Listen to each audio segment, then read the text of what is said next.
They didn't come as conquerors. They came as dreamers. 5 humans, 1 ship, a planet so beautiful it looked like God had been showing off. What they didn't know was that it was already watching them. Dr. Eleanor Voss pressed her gloved hand against a wall of living crystal. It pulsed, warm, amber, almost like a heartbeat. And then the world exploded with light.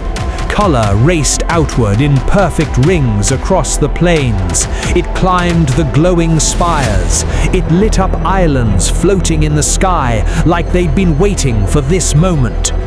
Creatures the size of whales turned their translucent bodies toward the humans as one. Even the storms on the horizon paused, then slowly changed direction. Eleanor yanked her hand back, but it was already too late.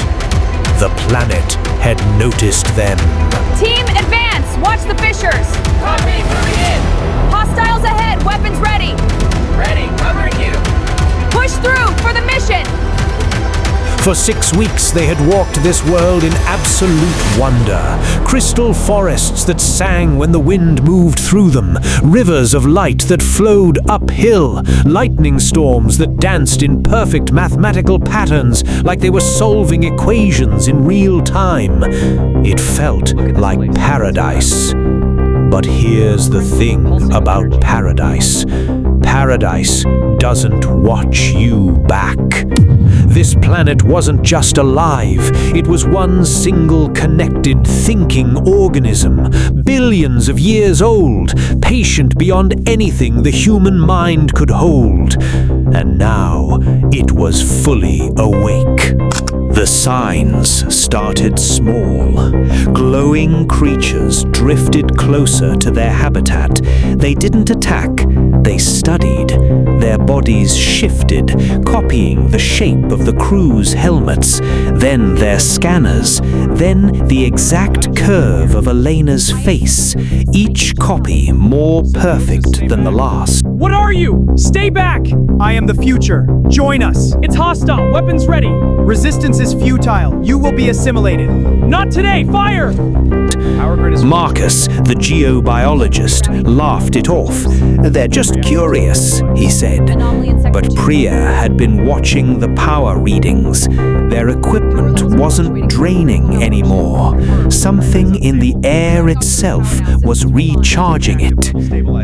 That night, the sky above their dome filled with living light. Patterns formed, then equations, then something that looked unmistakably like a map of their own ship, drawn in stars that moved. Jamal, the exobiologist, stepped outside. He pulled up a simple number sequence on his tablet and projected it into the air. The planet answered in less than 1 second. It corrected his math, made it more elegant, more beautiful. Team, these readings confirm it. The energy source is active.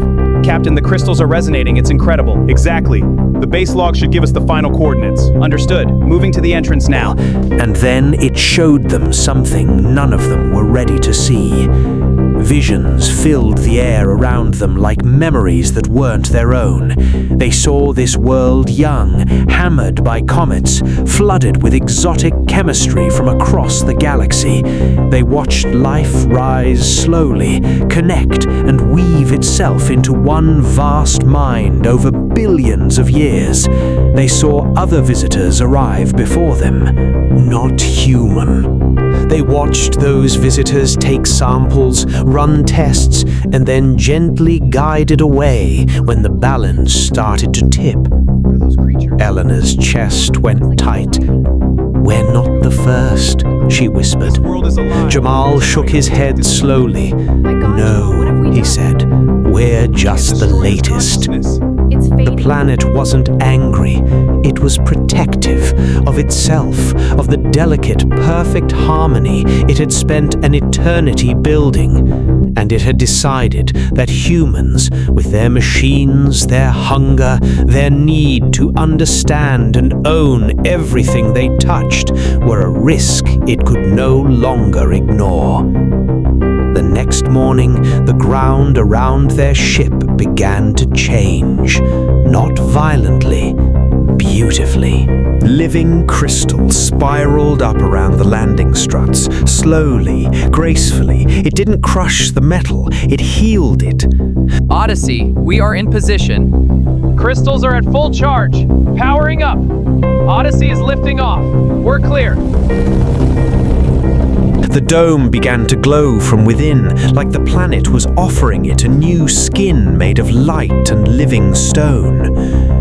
Sophia kept her hand on the launch controls without blinking. "We need to go," she said quietly, "before it decides we're part of the furniture."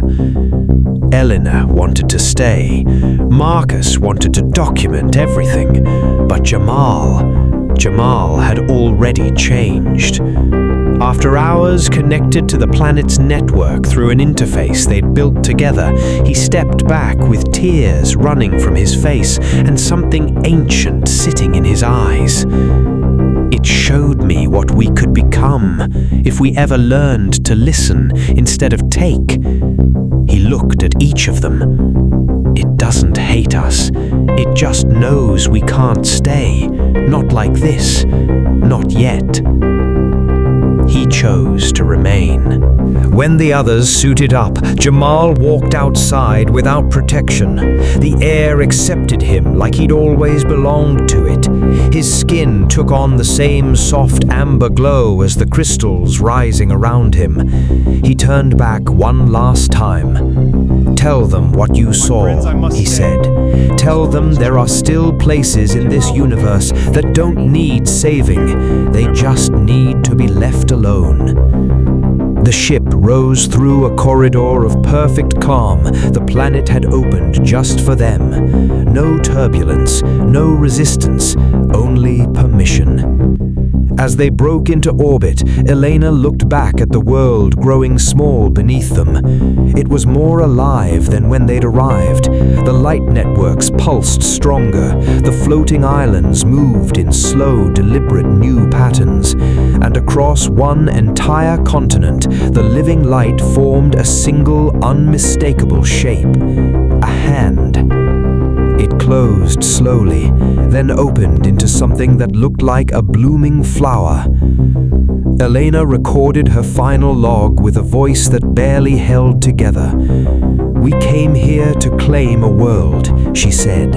"Instead, a world claimed us, and then let us go. Not because we were enemies, but because we were not ready to belong." She paused. "Maybe one day we will be." Far below, the first living planet continued its ancient work, quiet, unhurried, sending soft signals outward into the dark between the stars. Not a warning, an invitation to whoever might one day arrive, ready to listen. Some worlds are not meant to be conquered. They are meant to remind us how small we still are and how much we still have left to learn.